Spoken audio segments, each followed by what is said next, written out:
우리가 살아가는 이 지구에는 약 70억의 인구가 생존하고 있다고 합니다. 언어가 다르고 국적이 다르며 지역이 다르고 모든 이 지구에 살아가는 사람들이 사상이 다르고 이념이 달라도 한 가지 부인할 수 없는 공통점은 사람은 누구나 태어날 때 울면서 태어납니다. 어느 학자가 이렇게 말했습니다. 인생은 눈물로 왔다가 눈물로 떠나가는 것이 인생이라고 그렇게 말하기도 합니다. 오늘 이 자리에도 계속해서 삶의 현장에서 고통 가운데 우시는 분들이 있습니다. 겉보기에는 밝고 행복한 것 같은데 마음이 울고 있는 그러한 분들이 우리 가족 가운데도 있을 것입니다. 아파서 울고 생활이 너무 힘들어서 울며 사람 관계에서 오는 이 무너뜨릴 수 없는 높은 장벽 때문에 넘어갈 수 없는 이 고통 가운데 울고 있는 많은 분들이 있을 것입니다. 세상 사람들은 갑자기 닥쳐오는 문제를 만났을 때 직면하는 그 문제 앞에서 때로는 당황하면서 방향을 찾지 못해서 돌포가 보이지 않습니다. 그래서 당황할 때가 있습니다. 그런데 하나님께서는 예수 그리스도의 사람들에게 주시는 똑같은 문제를 만났을 때 예수 그리스도 안에 있는 사람에게 주신 한 가지 마스터 키가 있습니다. 그 키가 바로 기도라는 것입니다. 하나님께서는 우리에게 큰 선물을 주셨습니다. 이 기도라는 선물을 주셨는데 성경은 이렇게 강조하고 있습니다. 예레미야 33장 1절에서 3절에 보게 되면 이를 행하는 여호와, 그것을 지어 성취하는 여호와가 내게 이같이 이르노라. 이 이르신다는 말은 당부하시고 부탁하신다는 것입니다. 하나님께서 우리에게 부탁하고 있습니다. 무엇이라고 말씀합니까? 너는 내게 부르짖어라. 내가 내게 응답하리니 내가 알지 못하는 크고 비밀한 일을 내게 보여주리라 말씀합니다. 일을 행하시는 우리 하나님, 그 일을 성취하셔서 이루시는 하나님, 누구를 위하여? 부르짖는 사람에게. 기도에는 몇 가지 패턴이 있습니다. 묵상 기도가 있습니다. 부르짖는 기도가 있습니다. 부르짖는 기도는 대단히 다급한 기도입니다. 앞뒤를 지금 가리지 못하는 비상 상황입니다. 이럴 때는 사람은 소리를 지르게 되어 있습니다. 기도 가운데는 합심 기도가 있고 금식 기도가 있고 작정 기도가 있습니다. 이런 여러 가지 기도를 통해서 하나님께서는 우리에게 말씀하고 있습니다. 야고보서 1장 5절 이하에 말씀하시기를 기도할 때는 가장 금기사항이 하나 있는데 의심하지 말고 오직 믿음으로 구하고 의심하지 말라. 의심을 하는 기도는 아무것도 응답이 되지 않는다고 말씀하고 있습니다. 그러므로 기도하는 사람은 어떤 마음을 가져야 됩니까? 빌립보서 4장 6절은 말씀하시기를 아무것도 염려하지 말고 오직 기도와 간구로 너희 구할 것을 하나님께 아뢰라. 그러면 모든 지각에 뛰어나신 하나님의 평강이 그리스도 예수 안에서 우리 마음과 생각을 지켜주신다고 했습니다. 성경은 계속해서 이렇게 말씀하고 있습니다. 다니엘이라는 사람이 있었습니다. 사자굴이 지금 앞에 보입니다. 이 사람 지금 사자굴 속에 들어가야 됩니다. 그런데 이 사람의 기도는 전혀 사자굴 속에 제가 들어가게 되었습니다. 하나님, 신앙을 지키다가 제가 이런 사자굴 속 같은 고난 가운데 빠지게 되었으니 나를 건져주시고 지켜주세요. 이 기도하지 않았습니다. 이 사람의 기도는 사자굴을 눈앞에 두고 있는 그에게 다니엘서 6장 10절은 다음 같은 말씀을 하고 있습니다. 다니엘이 하나님께 감사 기도하였더라. 왜 감사 기도를 합니까? 지금 상황이 급박합니다. 이 사람 지금 사자한테 찢겨 죽을 수가 있습니다. 그런데 왜 감사 기도를 하고 있나요? 이 사람 믿음은 어떤 믿음이냐면 하나님, 제가 사자굴에 들어간다 할지라도 하나님 나를 건져내실 것이고 제가 사자굴에 들어간다 할지라도 사자가 나를 찢지 못합니다. 이 믿음을 가지고 기도하기 때문에 그런 감사 기도를 하게 되었습니다. 하나님께서는 오늘 우리에게 가장 큰 선물을 주셨는데 이 자리에 고난 가운데 몸부림을 치며 하나님, 내일은 어떻게 살아야 됩니까? 방향을 잃어버린 이 시대 모든 사람들에게 우리에게 하나님께서 한 가지 이정표를 보여주신 것은 너는 내게 부르짖으며 내게 와서 기도하라는 것입니다. 기도 가운데 특별한 기도가 있습니다. 눈물의 기도가 있습니다. 하나님께서 간 역사 속의 시대 속에서 가장 크게 위대하게 들어서셨던 이 사람들 전부가 고난 가운데 있던 사람들이었습니다. 그분들의 기도는 보통 기도가 아닙니다. 눈물의 기도입니다. 통곡의 기도를 했습니다. 그 기도를 통해서 하나님께서 수명을 연장시키기도 하고 사망 가운데 놓인 사람을 살려주시며 환난 가운데 있을 때 그들을 건져내셔서 원수의 목전에서 상을 베푸시는 우리 하나님의 축복이 바로 오늘 여러분들이 그 자리에 서시기를 오늘 예수 이름으로 축복합니다. 성경은 이렇게 시편 기자가 이렇게 기록하고 있습니다. 눈물로 기도하는 사람, 고통 가운데서도 몸부림치면서 오늘 이 자리에 가정의 자리에 계신 분들이 계실 것입니다. 가정이라는 무거운 짐을 이 가정이 지어져 있습니다. 싫던 좋던 때는 피곤해도 날이 밝으면 또 다람쥐 채바퀴 돌듯이 돌아가는 직장생활, 사업에 총칼 없는 전쟁을 하는 생존 경쟁의 싸움터에서 살아남기 위해서는 몸부림을 치는 우리 가장들이 계십니다. 가정에는 아버지요, 아내의 남편입니다. 집에 돌아와서도 가족들에게 말 못하는 심한 스트레스가 짓누르고 있습니다. 때때로 어떤 때는 주변에 많은 가족이 있지만 나 이 아픔을 조금이라도 알아주는 사람이 없습니다. 이야기해도 별로 생산성이 없는 그런 현실 앞에서 때로는 베개머리 적시도록 혼자서 눈물을 흘리는 그런 가장들도 있을 것입니다. 그러나 오늘 이 말씀을 듣는 우리에게는 세상에서 가장 강력한 무기이며 능력이라고 하는 기도라는 능력을 우리에게 주셨으니 오늘 이 말씀을 듣고 다시 한번 기도하시는 자리에서 눈물의 기도를 통하여 오늘 여러분 놀라운 역전의 인생을 만들어내는 우리 성도 되시기를 바랍니다. 시편 126편 5절 본문은 이렇게 소개하고 있습니다. 눈물을 흘리며 씨를 뿌리러 나가는 자는 기쁨으로 거두리로다. 시편 126편 6절은 또 이렇게 말씀하고 있습니다. 울며 씨를 뿌리러 나가는 자는 성경은 강조합니다. 반드시 이 말씀 뭡니까? 1.1에게도 어김이 없이 정확하게 하나님께서 기쁨으로 그 곡식단을 가지고 돌아오리로다. 울면서 눈물로 씨를 뿌렸습니다. 눈물로 기도의 씨를 뿌립니다. 믿음의 씨를 뿌렸습니다. 여러 가지 수고의 삶의 현장에서 너무나 고통스러워서 눈물을 흘리며 오늘 밭을 갖는 심정으로 농사를 짓는 심정으로 그렇게 수고한 그 자리에는 하나님께서 말씀합니다. 반드시 곡식단을 가지고 돌아오는 기쁨을 주실 것을 약속을 하고 있습니다. 이 곡식단은 추수를 말합니다. 마지막 때 거두는 것을 말합니다. 오늘 열매 맺는 이 축복은 어디서 올까요? 첫 번째 사람, 한 사람이 있습니다. 하나님께서는 각 사람에게 인생을 살아가면서 평생을 사는 동안에 수명이 정해져 있습니다. 이 수명에 다하면 하나님께서 아무리 위대하게 서신 사람도 이 땅을 떠나게 되고 있습니다. 그런데 성경 전체에서 유일한 한 사람, 눈물의 기도를, 통곡의 기도를 통해서 운명을 바꾼 사람이 있습니다. 죽을 병에서 하나님께서 살려주시고 하나님께서 이 사람을 데려가시려고 정해놓은 그 시점에서 15년을 생명을 연장시켰던 한 사람이 있습니다. 이 사람은 위대한 히스기야라는 왕입니다. 다윗과 비길 만큼 이 사람은 하나님께서 크게 서신 왕 가운데 한 사람입니다. 성경은 이렇게 말씀하고 있습니다. 열왕기하 20장 3절에 보게 되면 어느 날 하나님께서 히스기야가 죽을 병에 들어있을 때에 하나님이 종을 보내셔서 다음과 같은 통보를 하십니다. 너는 이제 이 땅을 떠날 준비를 하라. 이제 너희 수명이 다 되었다고 말씀합니다. 히스기야는 성경의 말씀 보게 되면 죽을 병에 들었는데 이 사람은 왕이기 때문에 백방으로 이 사람은 자신의 몸을 고치기 위해서 수많은 명약이라는 명약은 다 구해다 사용했을 것입니다. 바르기도 하고 복용도 했을 것입니다. 그런데 백약이 무효입니다.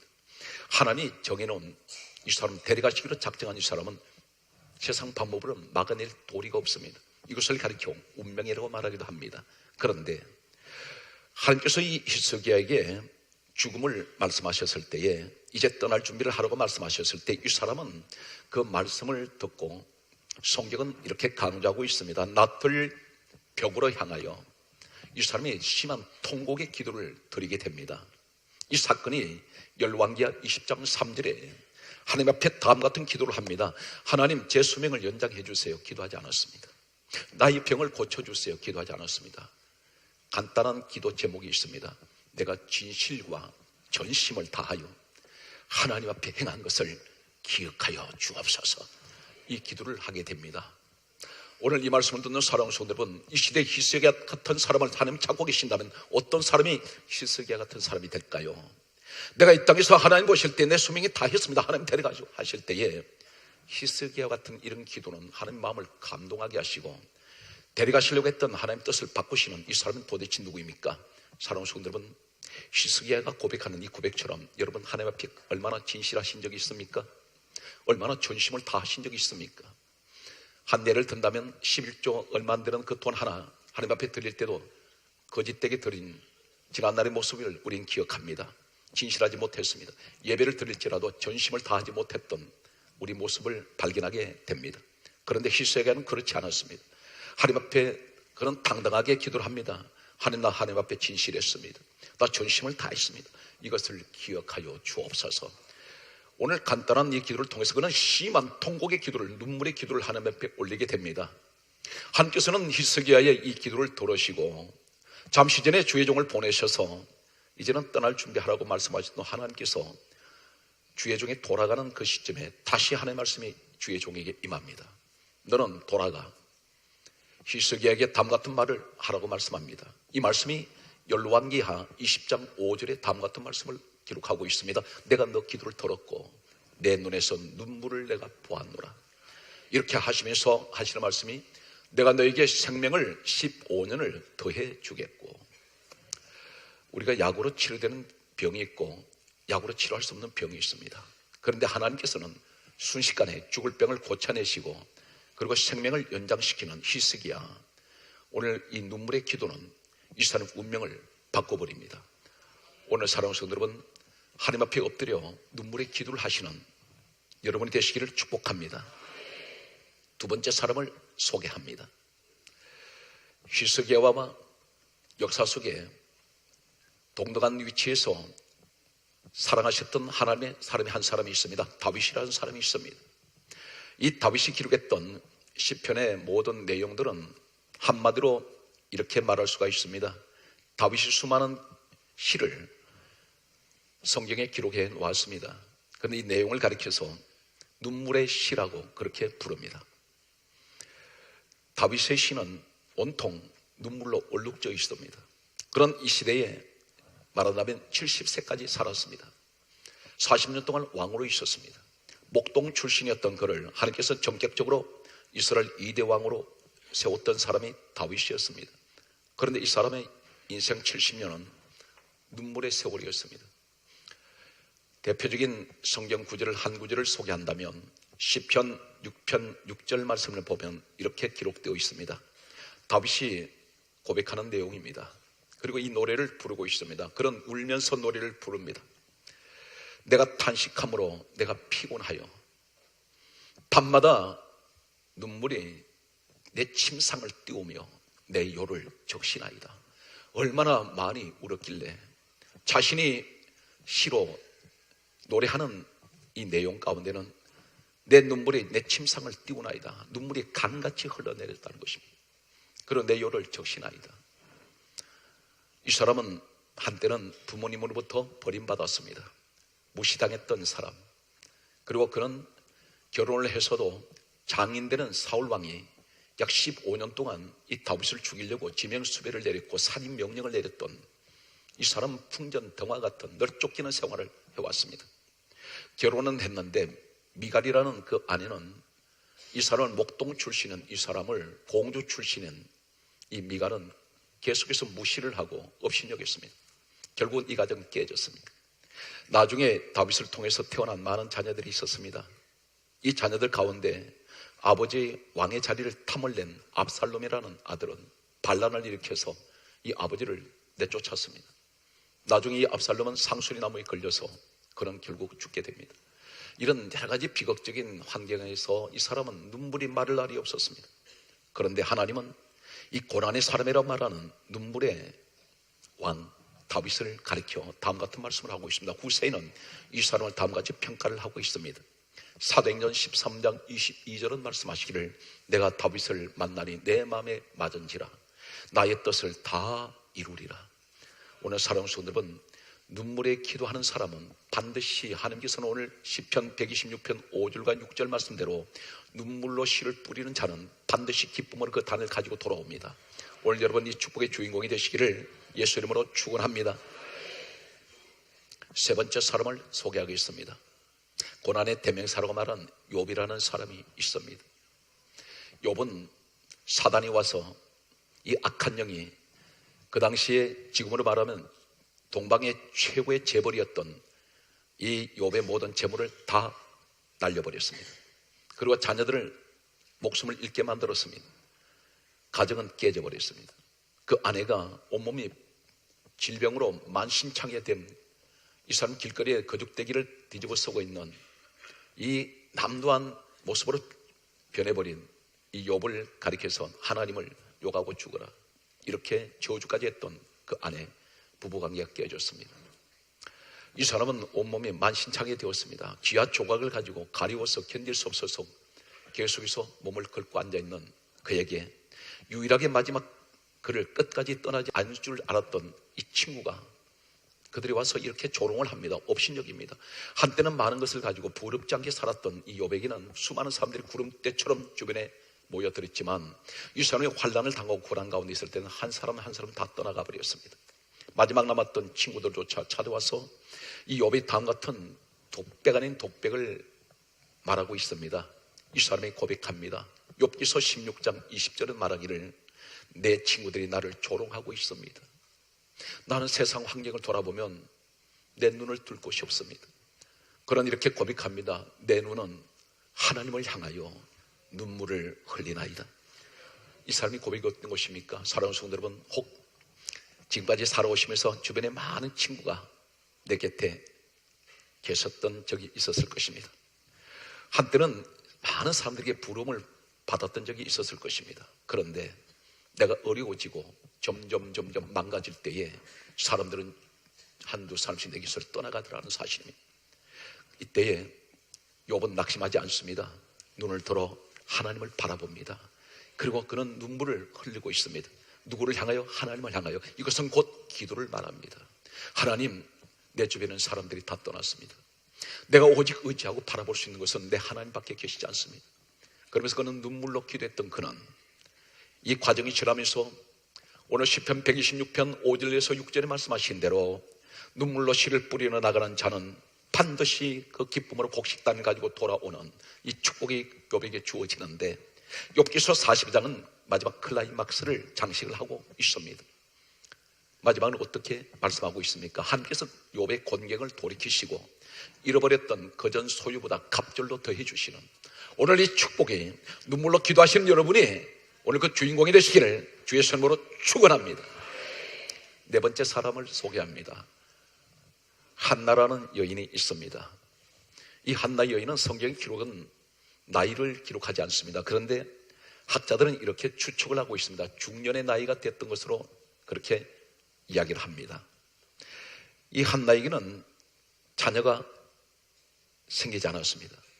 남편 엘가라는 남편은 한나를 본부인을 무척 사랑했지만 대를 이어서 앞으로 이 가문을 이끌어갈 수 있는 자녀가 없었기 때문에 그는 불가피해 다른 여자를 아내로 맞아들이게 됩니다. 분이나라는 아내를 맞아들였는데 이 여인에게서 아이가 태어났습니다. 한나는 너무나 괴로웠습니다. 하나님께서는 이 한나의 어떤 모습을 보시고 아들을 주셨을까요? 성경은 사무엘상 1장 10절 말씀을 보게 되면 한나가 마음이 괴로워서 하나님 앞에 기도하며, 성경은 강조합니다, 통곡할 때에 하나님께서는 이 한나의 기도를 들으셨습니다. 그래서 구약 성경 전체, 구약 역사에 예수님이 이 땅에 오시기 전 모든 하나님 서신 사람들 가운데 최고의 제사장 중에 제사장이라 하는 사무엘을 하나님께서 주시게 됩니다. 엄청난 아들의 복을 받는데 이 사무엘이라는 이름의 뜻은 여호와께 기도하여 얻은 아들이라는 뜻입니다. 한나는 눈물의 기도를 했습니다. 히스기야가 눈물의 기도를 했습니다. 다윗이 눈물의 기도를 했습니다. 욥이 눈물의 기도를 했습니다. 한나가 눈물의 기도를 했습니다. 오늘 이 시대는 한국 교회에 메말라 버린 것들이 있습니다. 은혜가 메말라 버렸고 기도가 메말라 버렸습니다. 기도하는 사람 많지가 않습니다. 이러한 때에 분명 이것은 우리에게 영적인 위기입니다. 이런 위기를 맞이한 오늘 이 시대에 하나님께서는 우리 교회에 엄청난 축복의 기회를 주신 것이 있는데, 매주 비전센터에서 집중적인 기도가 1시간 반 이상 계속되는 이 집중 기도 시간, 그래서 기도 대성이라고 말하고 있습니다. 이곳에 하나님께서는 매주 화요일마다 오후 저녁 8시부터 하나님께서는 기도하게 만들었습니다. 지금 수백 명이 모여서 합심 기도를 합니다. 사도행전 1장 13절 이하에 보게 되면 초대교회 때에 오순절 성령 역사가 언제 임했냐면 120명으로 시작되고 있습니다. 저는 분명 단언하건대 매주 화요일마다 모이는 수백 명의 그 집중적인 기도를 통해서 나라를 위해서 기도하고, 한국 교회를 위해서 기도하고, 그리고 가정을 위해서 기도하고, 각자의 삶을 위해서 기도하는 이 현장은 분명히 우리 대한민국을 다시 한번 성령의 역사가 일어나는 이런 축복으로 바꿔주실 것을 저는 확신합니다. 기도하지 않는 사람은 대단히 하나님 앞에 불순종의 죄를 짓습니다. 기도하지 않는 사람은 대단히 하나님이 싫어합니다. 왜 그렇습니까? 기도 목적은 나의 사정을 하나님께 부탁하는 것입니다. 그리고 내가 할 수 없는 것을 하나님께 해달라고 하는, 이것이 기도입니다. 그런데 우리가 기도하지 않는다는 것은 하나님 보실 때 어떻게 생각하실까요? 대단히 교만하게 봅니다. 너는 내가 필요하지 않구나. 너 혼자 힘으로 할 수 있다는 것을 네가 기도하지 않는 모습 속에서 하나님 보고 계신다는 사실입니다. 매주 화요일마다 사랑하는 성도 여러분, 비전센터에 우리가 모여서 3월 첫 주부터는 대성전으로 옮겨서 이제는 명실상부, 명실공히 대한민국을 살리는 오늘 기도의 전당이 되기를 소원합니다. 그곳에 모여서 최소한 1시간 반 내지 2시간 동안 눈물을 흘리면서 통곡의 기도를 하는 아버지, 어머니 그 기도는 반드시 이 가정을 일으켜 주실 것입니다. 우리 주님께서 십자가에 고난 당하시기 전에 그 전날 밤에 겟세마네 동산에 밤은 깊어 가는데 아무도 인류를 위해서 주님이 이 땅에 오셔서 우리 죄인들의 죄를 대신해서 십자가에 죽으시는 우리 주님께서는 너무나 고독하고 외로운 기도를 하셨습니다. 제자들마저도 전부가 잠에 골아 떨어져 있었습니다. 주님 혼자서 고독한 기도를 할 때 아무도 주님을 위해서 기도해 주는 사람은 없었습니다. 이때 주님께서 겟세마네 동산에서 기도하시던 그 처절한 기도의 현장을 히브리서 5장 7절은 다음 같은 정언을 하고 있습니다. 예수님께서 육체에 계실 때에 자기 죽음을 능히 구원하실 하나님께 성경은 그렇게 강조하고 있습니다. 심한 통곡과 눈물로 간구와 소원을 올리셨다고 기록하고 있습니다. 육체에 계실 때 죽음에서 능히 구원하실 하나님께 심한 통곡의 기도를 드렸습니다. 그리고 눈물로 간구했습니다. 이 간구란 말은 창자가 끊어질 듯이 심한 아픔과 고통 속에서 주님은 기도하셨다는 것입니다. 얼마나 심한 기도를 하셨으면 땀방울이 변하여 피로 바꿔져 버리는, 땅구멍에서 피가 솟구쳐 나오는 이런 처절한 기도를 주님은 드렸습니다. 소원을 올렸다고 했습니다. 이 소원이 어떤 것인가요? 자신의 소원이 아닌 하나님의 뜻을 이루는 그 소원을 하나님 앞에 올렸습니다. 겟세마네 동산은 밤에 깊어가는데 밤새도록 우리 주님은 심한 통곡의 기도를 하나님 앞에 올린 그 결과는 어떻게 되었습니까? 처절한 십자가에서 우리 주님은 이기셨습니다. 그 십자가를 걷더니 이기시고 사흘 만에 무덤에서 부활하셨습니다. 그 현장에 서십시오. 눈물의 기도를 하십시오. 이 눈물의 기도는 반드시 기적을 만들어냅니다. 눈물의 기도는 반드시 인생을 역전시키고 고난을 변하여 축복으로 전환되는 오늘 이 놀라운 이런 현장이 주어질 것입니다. 말씀의 결론이 되겠습니다. 계시록 11장 17절은 이렇게 말씀하고 있습니다. 어린 양이 목자가 되사, 이 어린 양은 예수 그리스도 우리 주님을 말씀합니다. 우리 주님이 목자가 되사 생명샘으로 인도하시고, 그리고 이렇게 말씀합니다. 하나님께서 모든 그들의 눈에서 모든 눈물을 씻기신다 했습니다. 목자는 어떤 분입니까? 양을 치는 목자들은 반드시 양 앞에 목자가 걸어갑니다. 그러면 양들은 목자를 따라갑니다. 사랑하는 성도 여러분, 이 시대에 여러분 지금 어디를 향해서 가고 계십니까? 우리 인생의 궁극적인 마지막 목표는 예수님이 목자가 되셔야 됩니다. 나의 롤 모델. 오늘 그분이 내 롤 모델이 되셔야 됩니다. 그분만 따라가십시오. 양이 양을 따라가면 망합니다. 양은 분별력이 없습니다. 목자를 따라가야 됩니다. 우리 목자장 되시는 예수님, 그분을 따라가시면 분명히 생명심으로 나를 인도하시는, 목마름이 없는, 그리고 인생에 갈증이 없는, 그리고 우리 하나님께서 어린 양을 따라가는 그들에게 반드시 말씀합니다. 모든 눈에 눈물을 씻겨주시는, 오늘 이 축복이 여러분 가정에, 그리고 이 민족 위에, 한국 교회에 함께 하시기를 주의 이름으로 축원합니다.